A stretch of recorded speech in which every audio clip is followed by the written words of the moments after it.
Vamos en esos momentos a lanzarnos con Ditu Negocios, diferentes perspectivas. Estamos hablando no solamente de lo que argumenta el gobierno nacional, sino también las diferentes agremiaciones.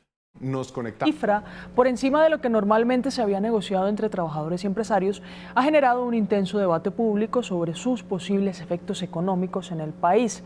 En medio de este panorama, hoy en Negocios Ditu nos acompaña el presidente de la Central Unitaria de Trabajadores, Fabio Arias, a quien saludamos, pero también saludamos a Manuel Jauregui, nuestro compañero de Noticias Caracol en Vivo, que nos va a acompañar en esta entrevista. Manuel, muy buenos días.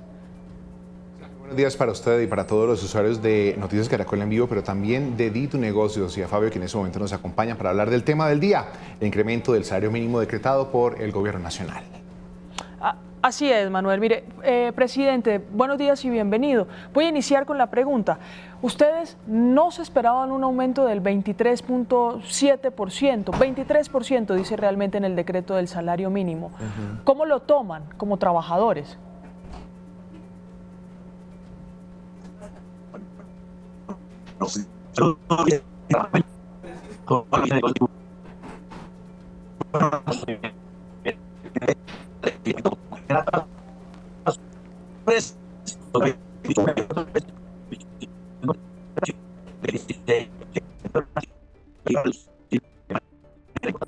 Bueno,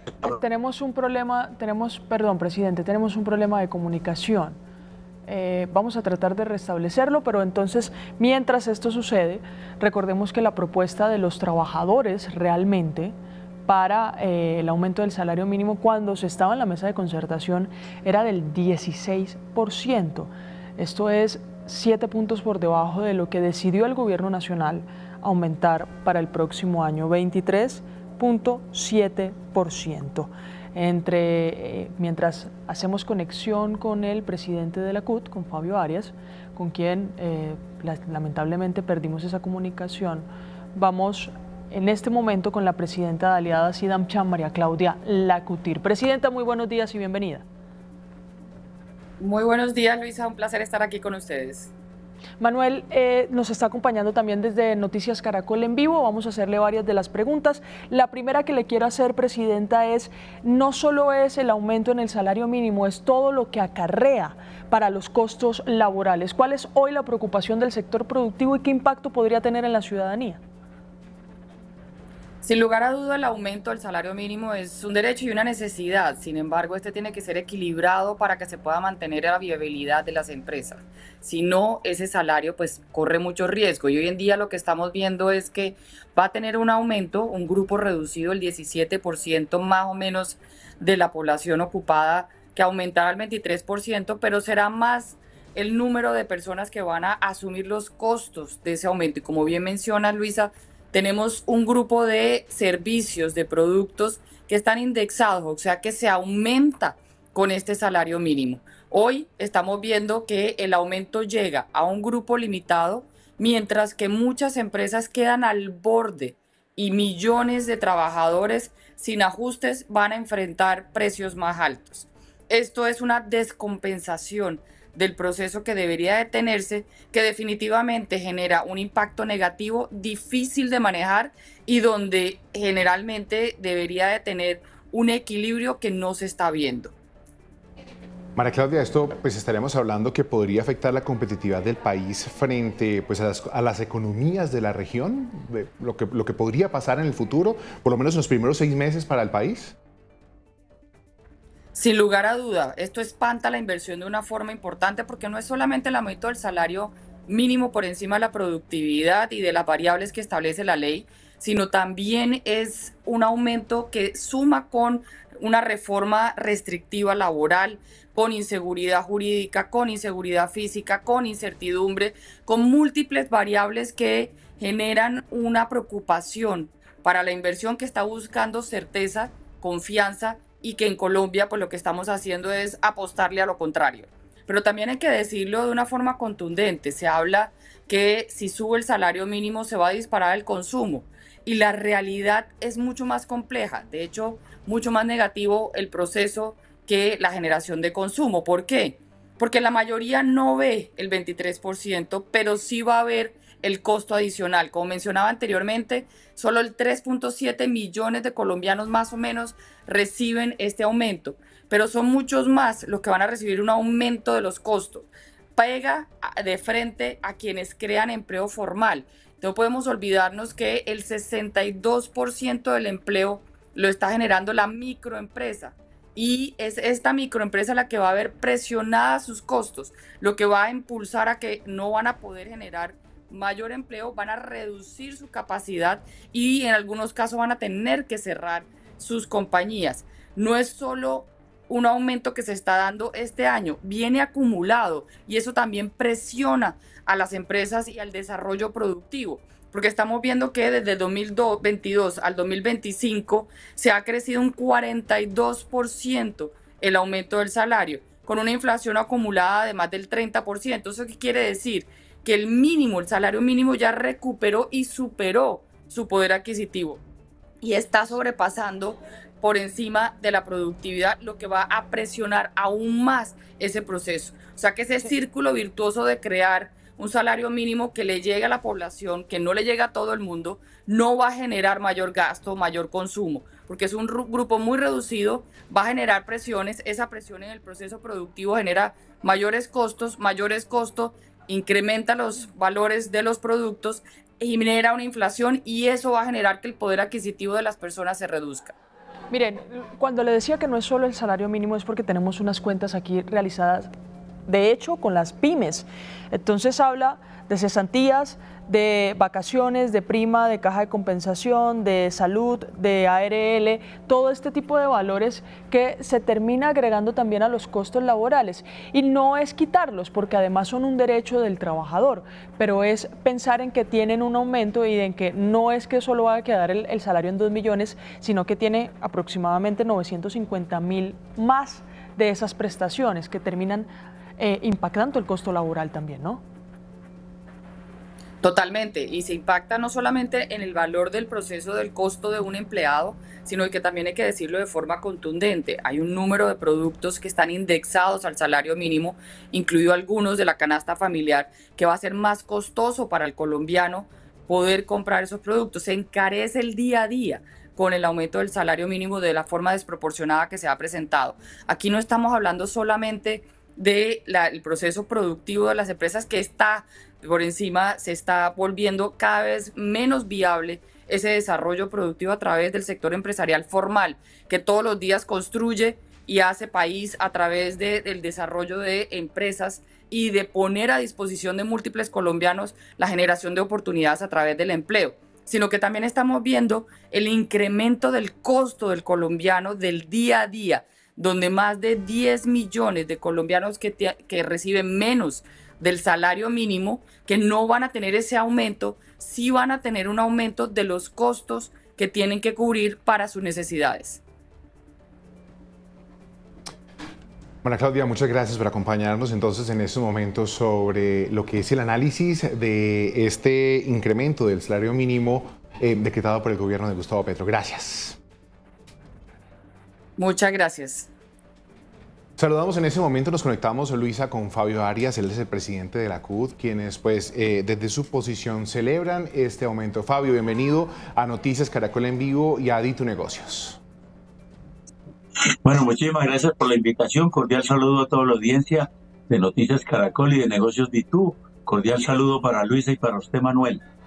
Obviamente nosotros estamos celebrando esta decisión del gobierno del presidente Gustavo Petro, porque se hace justicia social frente a un reclamo reiterado de los trabajadores, que en la época de los gobiernos neoliberales y proempresariales nunca tuvimos ningún eco.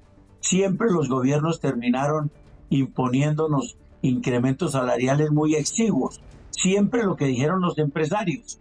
Y en esta oportunidad, gratamente sorprendidos, vemos que el presidente Petro se aparta inclusive de la propuesta nuestra, pero hace una inmensamente superior, muy positiva y muy bien recibida por los trabajadores. Sí, Fabio, algunas de las preocupaciones que incluso se han convertido en críticas, pero quisiera preguntarle a usted que representa a los trabajadores, es la generación de nuevos empleos. Claro, hay 2.4 millones de asalariados hoy con un salario mínimo que recibirían este beneficio, como ustedes lo llaman, pero como representante de los trabajadores, ¿no le preocupa que otras personas no puedan colocarse en el escenario laboral? Luisa, lo que pasa es que esto que dicen hoy los empresarios, que dice el doctor Camilo Sánchez, que dice ahora la doctora Laforí, entre otros, pues es lo que han venido diciendo siempre. Desde que llegó el gobierno de Gustavo Petro dijeron que aquí iría el acabose. Son profetas del apocalipsis, profetas del desastre. Y entonces uno dice, ¿y por qué creerles ahora cuando todas las profecías que hicieron desde que llegó el gobierno de Gustavo Petro, ninguna, absolutamente ninguna se ha cumplido? Y por el contrario, incluso a ellos les ha ido supremamente bien. Dijeron que no iba a haber crecimiento económico y la revista The Economist nos recuerda todos los días que Colombia es la cuarta economía en crecimiento de los países de la OCDE, que iba a generar un desempleo terrible y resulta que el gobierno lo recibió en 11,7 y está en 8,2, como el desempleo más bajo en todo este siglo. Dijeron que la informalidad iba a crecer y resulta que ha decrecido. El gobierno la recibió en 58,9 y está en 55,8. La inflación estaba en 13,27 y está en 5,3. ¿De dónde los profetas del desastre y el apocalipsis les podemos creer ahora cuando todas sus profecías han quedado reputadas por la realidad? Dato mata relato, le dijimos una y otra vez a los empresarios en la Comisión de Concertación. Nada de lo que ellos han dicho se ha cumplido. ¿Por qué creerles ahora? 10 de la mañana, 31 minutos, y vamos a conocer reacciones a estos pronunciamientos que se están haciendo por parte del Ministerio del Trabajo y también el Ministerio de Hacienda. Nos acompaña el exministro de Trabajo precisamente y candidato al Senado, Lucho Garzón. Bienvenido a Noticias Caracol en Vivo, exministro. Hola Nicolás, ¿cómo vas? Empecemos hablando de esa cifra del desempleo que para noviembre se ubica en el 7%. ¿Cómo la analiza usted? ¿Cuáles son esos sectores que están jalonando? Pues yo sí creo que hay una serie de novedades como el tema de que jalona el sector de la agricultura. Yo creo que hay un escenario también propio del consumo que ha generado que el comercio juegue y apueste. Y yo creo que es una cifra pues muy importante porque usted ve que en este debate de salario mínimo casi todo el mundo dice es que subir el salario mínimo por encima de la inflación causa desempleo. Uno no está viendo esa situación en estas cifras que usted acaba de señalar. Claro, exministro, empecemos hablando un poco de ese aumento que se ubica en el 23%, son 2 millones de pesos que van a empezar a ganar las personas que están ubicadas en el margen del salario mínimo. Y esto a futuro, en los próximos meses, ¿cómo puede ayudar a contrarrestar y a bajar más esa cifra que hoy se ubica en el 7%? E incluso, ¿cómo puede este aumento ayudar a reducir la informalidad, que en este momento está en el 55%? No, usted tiene toda la razón, Nicolás. Es decir, yo he dicho sí, pero no así. Es novedoso lo que ha dicho el presidente Gustavo Petro. Novedoso es que eso está en la Constitución en su artículo 53 que habla del mínimo vital. Mínimo vital es que se mira a la familia, se mira su ingreso familiar teniendo un promedio de 4 personas, 2 adultos y 2 niños o niñas. Y en ese sentido yo creo que es novedoso, revolucionario, constitucional en mi opinión. Y yo creo que eso hay que valorarlo positivamente. Pero el regocijo de los 2.400.000 que se benefician de esto, uno tiene que mirar a otros lados qué efectos tiene. El efecto, en primer lugar, es que muy bienvenido el aumento para el salario mínimo, pero también los riesgos son muy altos. Yo no diría, y no me pongo a ser apocalíptico, ni señalar todas estas expresiones que han venido dando, es que se va a acabar el mundo. Pero sí creo que hay que tener alerta. Le doy un ejemplo. Primero, lo que usted acaba de decir, la informalidad. Más de 10 millones de colombianos tienen menos del salario mínimo, informalizados, en una situación difícil. Entonces, si no se mira ya, por mucho que se haga con esos trabajos formales, es muy complicado. Un segundo elemento es la diferenciación que hay en relación a los trabajadores, a la gente que se ha pensionado, que tiene más de 2 salarios mínimos. Y es ni más ni menos que le sube 5.2 el ingreso de su mesada pensional, mientras sube 18.5 más el tema del salario mínimo. 3. Hay trabajadores que también aquí están regocijados, pero que también hay que ver los costos que tiene. Las convenciones colectivas. Yo conozco 2 convenciones para hablar claramente. Una que es la del Acueducto de Bogotá. Usted lo ve en el caso del acueducto, es inflación, salario mínimo más 2 puntos. Quiere decir que el aumento salarial para trabajadores que no son de salario mínimo, como los del acueducto, quedaría casi en un 25.7. Casi no, 25.7. ¿Dónde se paga eso? ¿Con qué se paga? Bueno, pasa en el grupo de energía, que es lo mismo, pero más 1.5. ¿Qué es lo que va a pasar ahí? Pues evidentemente los costos van a ser bien complicados. Y lo más complejo de toda esta discusión es la manera.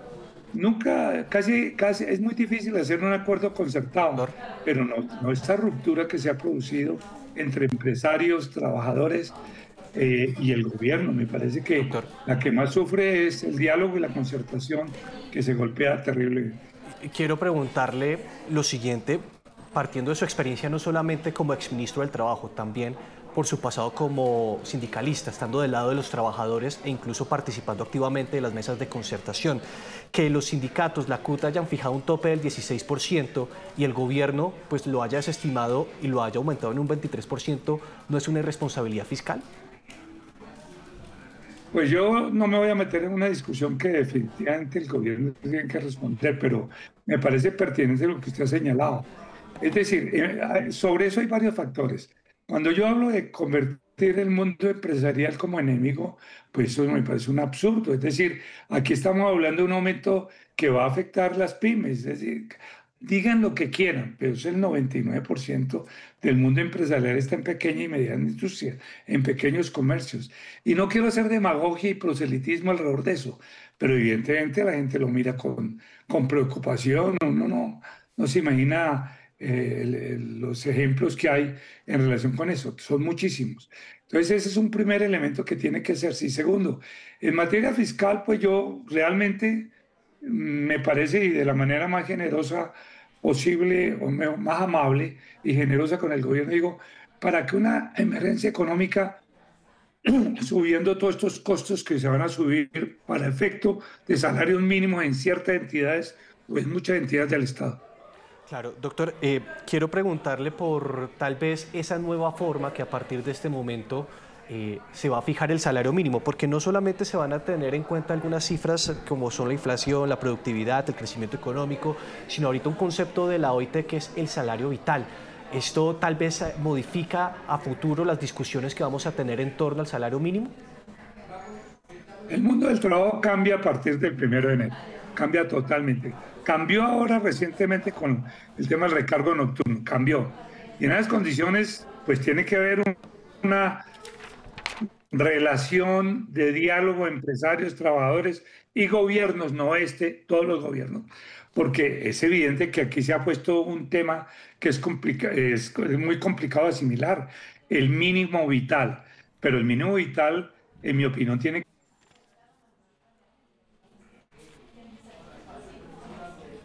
10 de la mañana, 37 minutos. Estábamos hablando con el exministro de Trabajo, Lucho Garzón, también exalcalde de Bogotá, dando su lectura sobre este aumento del salario mínimo que decretó recientemente el Gobierno Nacional, que va a estar por el orden del 23%. Cerca de 2 millones de pesos van a ganar los colombianos, teniendo en cuenta el aumento del subsidio de transporte. Recuperamos contacto con él, quien precisamente estaba hablando sobre cómo va a cambiar, doctor Garzón, el mundo del trabajo a partir del 1 de enero y de cara a los próximos gobiernos, porque es que ya no solamente vamos a tener cifras como las habituales, inflación, crecimiento económico, sino ahorita pues el concepto de salario mínimo vital.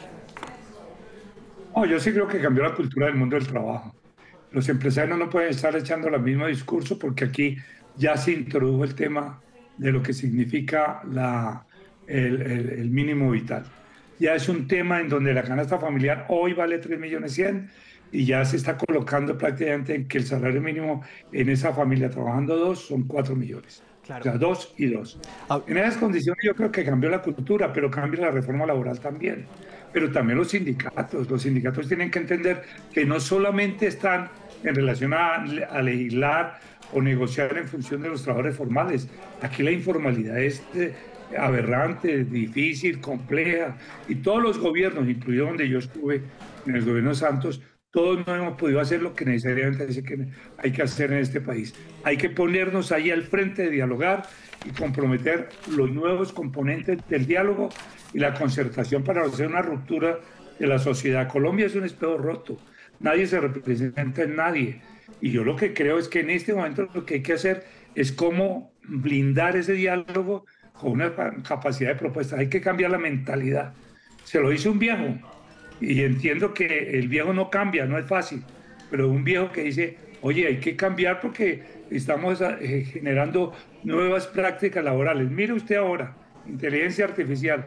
¿Qué se va a hacer con la inteligencia artificial? ¿Cómo se asimila eso? El mundo del trabajo cambia con la normatividad, pero también con la manera de llegar el conocimiento y la productividad en función de nuevas formas de hacer campo laboral. Y usted menciona un dato muy importante y es la informalidad. Si bien el ministro Sanguino acaba de decir que el desempleo se ubica en el 7% para el mes de marzo, pues no dio mayores detalles sobre cómo está esa cifra que también inquieta, que es la informalidad, que recordemos, el dato más reciente es del 55%. Doctor Garzón, quiero preguntarle por lo siguiente que señalaba COPI. Ellos dicen el 99.5% de las empresas del país son MIPYMES. El 80% del empleo formal se crea por las pequeñas, medianas empresas. Digamos, el próximo Congreso, teniendo en cuenta este aumento del 23% del salario mínimo y la reforma laboral que entra en vigencia, ¿no tendría que pensar, por ejemplo, en un plan de incentivos para las pequeñas y medianas empresas para que no se vean tan golpeadas por estas iniciativas recientes que se están materializando en el país? No lo dudo. Los italianos tienen un ejemplo de pequeñas y medianas industrias después de la Segunda Guerra Mundial. Y ellos desarrollaron no con grandes empresas. Sí, pudo estar a la Ferrari, TPL, Fiat, etcétera, pero lo cierto es que fue la pequeña y mediana industria la que logró superar esto.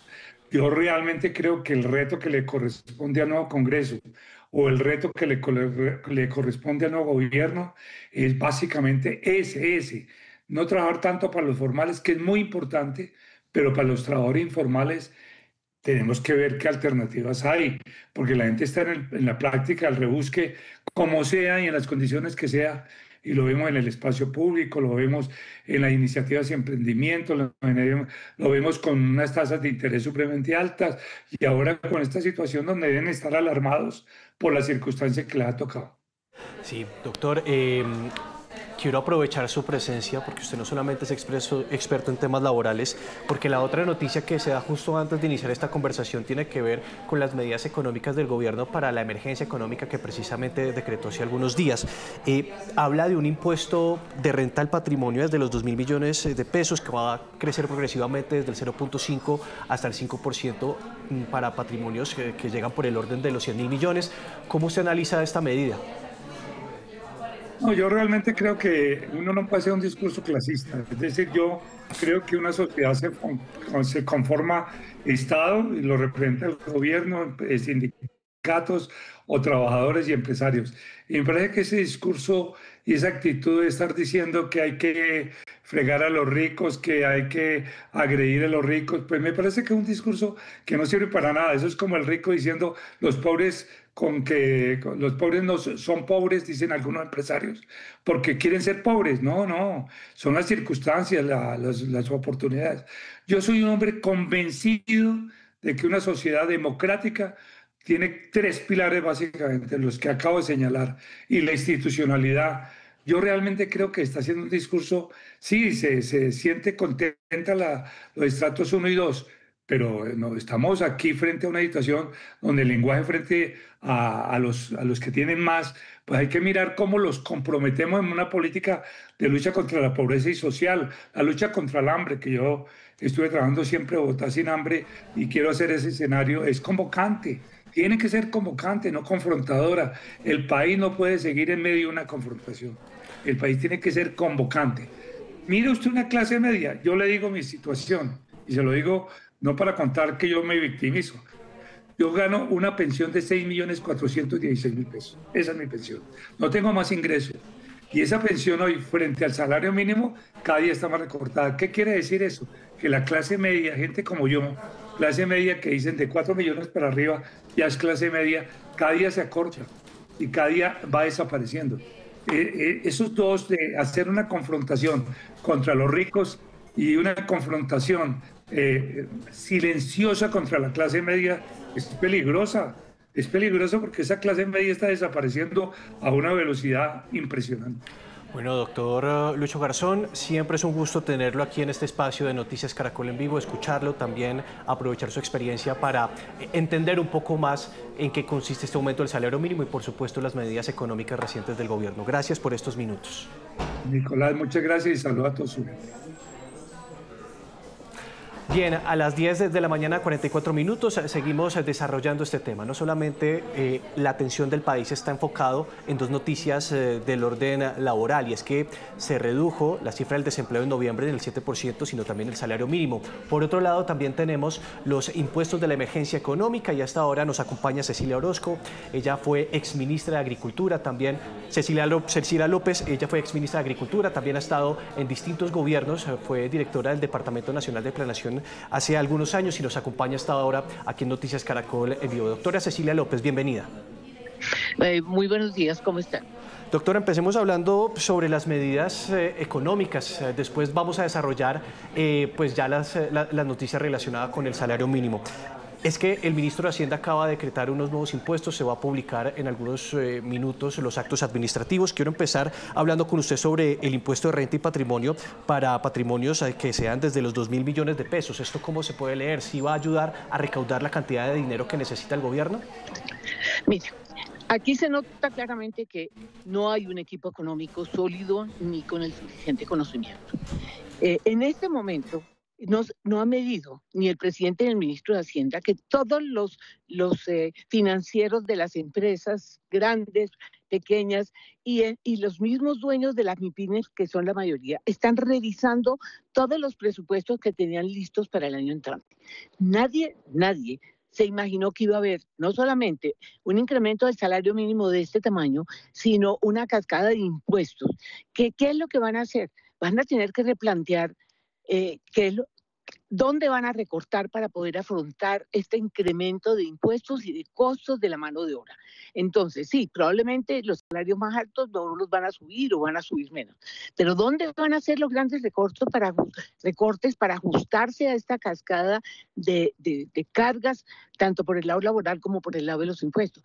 Pues en los empleos más bajos, que son los más fáciles de reemplazar y de eliminar. Quitar un gerente es un problema muy serio para una empresa, pero salir de los trabajadores que pueden reemplazarse con otros trabajadores o agregar funciones a otros, ellos son los que van a pagar el precio. O sea, a mí lo que me preocupa de este equipo económico tan mediocre que tenemos es que no miden las consecuencias. ¿Dónde están los análisis de los costos y beneficios?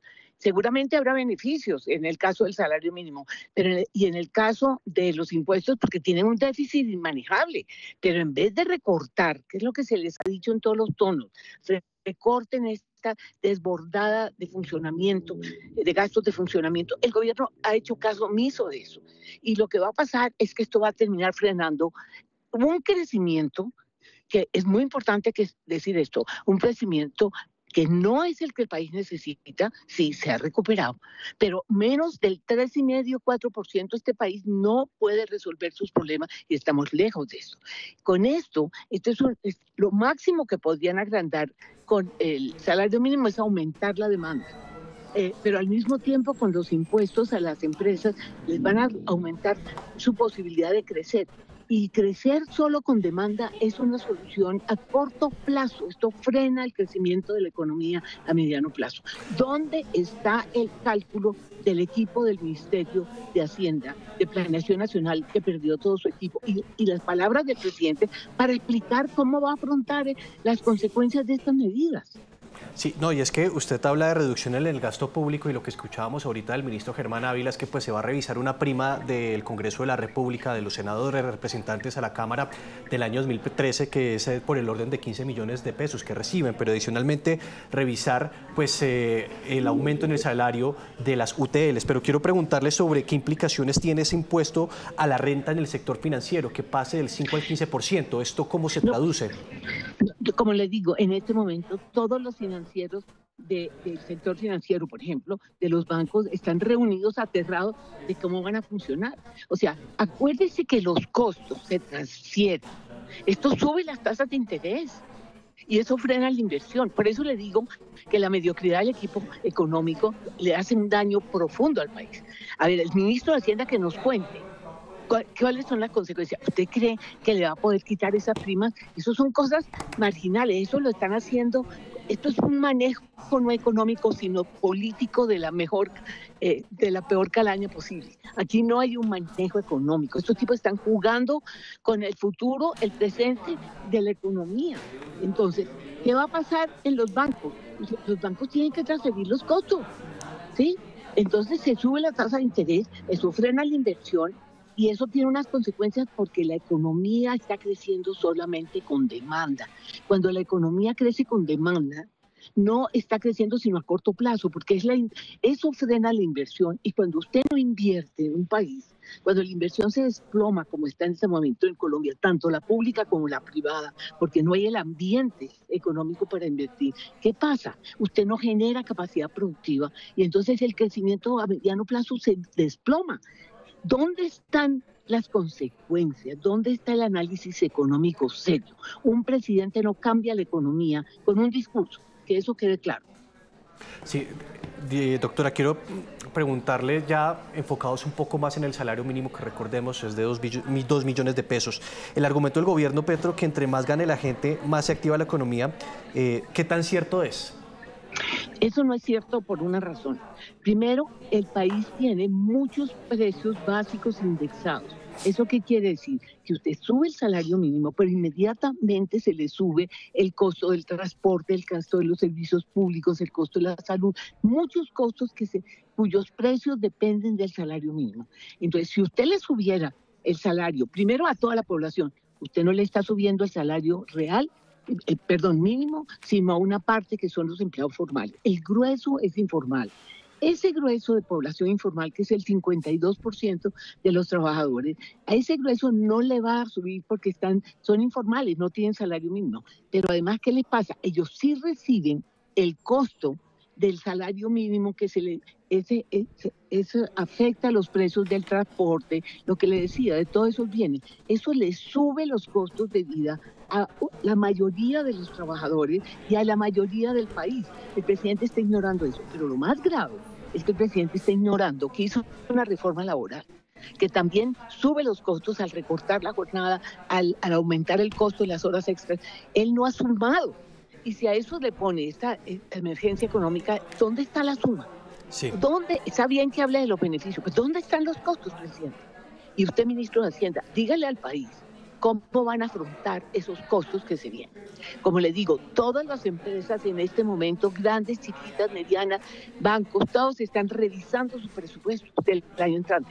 Todos jugaron con unas condiciones económicas distintas. A puro final de año, con una visión absolutamente populista, porque estamos en campaña, simplemente les toca rehacer todos los presupuestos. ¿Y quién va a pagar esto? Probablemente lo va a pagar el empleo de los niveles más bajos, porque el presidente también comete un error. Él cree que los que generan empleo son lo que él llama los blanquitos ricos. Se equivoca. Eso es el 1%, si acaso, de la población. El grueso lo genera una población mucha asalariada, mucha pequeña empresa que no resiste. Si tenía 2 empleados va a terminar en 1 porque no resiste el costo. Y el otro grueso es gente que trabaja, mucha de ella en prestación de servicios, entre ellos en el gobierno, que le van a subir el costo, por ejemplo, del servicio doméstico. Una mujer que se gana 5 o 6 millones de pesos, ahora no va a poder pagar una muchacha que al finalmente le vale 3 millones al mes. ¿Y sí, quién le cuida a los hijos? O sea, esas cosas que parecen elementales, esa es la cotidianidad de los colombianos. Y eso, doctora, es lo que es irresponsable que no lo diga. Revisando ahorita las cifras con el doctor Garzón, pues veíamos que ACOPI, que es el gremio de las MIPYMES, pues agrevia el 99% de las empresas. Y quiero revisar las siguientes cifras con usted para esbozar la siguiente pregunta. En total, en este momento son cerca de 23,7 millones los colombianos ocupados, solamente 2,5 ganan un salario mínimo, pero hay un dato que me llama poderosamente la atención. 11,8 millones ganan menos de un salario mínimo según las mismas estadísticas del DANE. ¿Qué harán aquellos colombianos que están en la informalidad y trabajan por menos de un salario mínimo? Porque se vieron una alza grandísima, porque recordemos, usted ya lo referenciaba, con el aumento del salario mínimo están indexados precios, por ejemplo, los peajes, las administraciones de los edificios, de los conjuntos residenciales, incluso los servicios públicos. No, es que eso es lo que el presidente no ha visto. Ese sector que no se va a beneficiar del salario mínimo, ¿sabe lo que le pasa? Sí recibe los impactos negativos que usted menciona. Entonces imagínese cómo queda. Con el salario por debajo del mínimo, pero se le subió el transporte, se le subieron los servicios públicos, se le subió todo. Y el presidente no se ha dado cuenta, mire, esto es parte del populismo de este gobierno. No se dan cuenta que los que más pagan los costos de sus decisiones, que ellos las hacen dizque para perjudicar a los ricos, a los que perjudican es a los más débiles de la sociedad, que son los sectores más pobres. Porque ¿cómo se defiende un tipo que tiene un salario muy por debajo del mínimo si todos los otros precios? ¿Quién anda en transporte público? Pues las clases medias bajas y los pobres. Los súper ricos que él quiere atacar y que odia tanto, no se montan en un servicio público. Y para ellos estos costos son marginales. Entonces, lo increíble y lo irresponsable es que tanto el ministro de Hacienda, el equipo económico y el presidente no son capaces de contarle al país quiénes son los verdaderos perdedores de estas decisiones que están tomando. Doctora, ¿de qué manera este tipo de decisiones, tener un aumento del 23% en el salario mínimo, terminan cerrando la puerta para que trabajadores que están en la informalidad, estoy revisando la cifra, el 55,9%, puedan tener mejores condiciones laborales en los términos establecidos por la ley, incluso lo que ellos tanto pelearon en el Congreso en la reforma laboral, vacaciones, recargo nocturno, recargo dominical, horas extras, incluso que no tengan tanta carga al momento de pagar la seguridad social? Es que, mire, es que es obvio. El grueso de esto es ignorar la realidad colombiana. El grueso de las empresas de este país son muy pequeñas. Esas empresas a duras penas viven para mantenerse.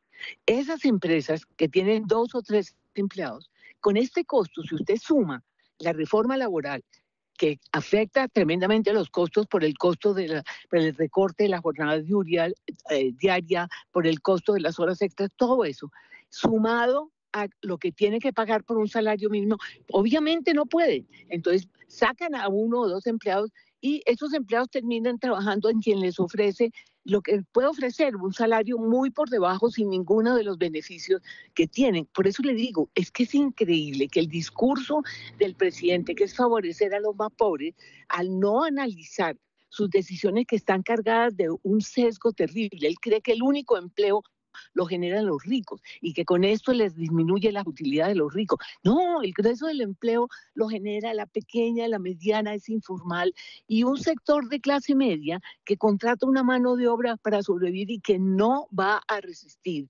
estos aumentos. Mire, una cosa que pasa con las órdenes de prestación de servicio, que son todos estos que ha contratado el gobierno y que están en muchos sectores, que es una clase media. A esa gente no les suben el sueldo, porque los salarios mínimos no los cubren a ellos. Ellos ganan más del mínimo, pero ¿sabe qué? Sus costos, porque ellos tienen que pagar su seguridad social, eso sí depende del salario mínimo. Entonces, a ellos que no les van a subir el sueldo, ¿sí? Se les sube los costos de la seguridad social. O sea, le están bajando el sueldo a la clase media. Eso no lo ha dicho. Sí. El sueldo real, digo yo. Sí, y que incluso lo que mencionan algunos empresarios como esa ACOPI es que realmente un trabajador va a costar para ellos, para las pequeñas y medianas empresas, 3 millones de pesos, pagando incluso la seguridad social y otros beneficios establecidos por la ley. Doctora, quiero terminar con usted con una última pregunta, y es que todos los gobiernos, desde Álvaro Uribe hasta ahorita el presidente Gustavo Petro, pues aprovechan el último año del gobierno para incrementar, hacer un alza en el salario mínimo superior a un dato que es crucial, que es la inflación. ¿Deberían ponerse límites a la facultad de los gobiernos para fijar el salario mínimo? ¿Qué análisis hace usted? No, a mí eso de poner límites no. Yo lo que aspiro es que haya gobiernos racionales con equipos económicos serios que muestren realmente las consecuencias negativas y no solamente las positivas que hacen. Aquí está la Corte, aquí está el Consejo de Estado, entiendo que es el que revisa y es el que va a mirar qué tanto se justifica. Pero uno no puede ponerse en economía a poner esos límites porque eso no funciona. Bueno, doctora Cecilia López, muchas gracias por estos minutos. Es economista, exministra de Agricultura y también exdirectora de Planeación Nacional, que nos presentó sus conceptos, su análisis sobre la situación económica del país hasta ahora en Noticias Caracol en Vivo. Es usted muy amable, doctora. Que esté muy bien.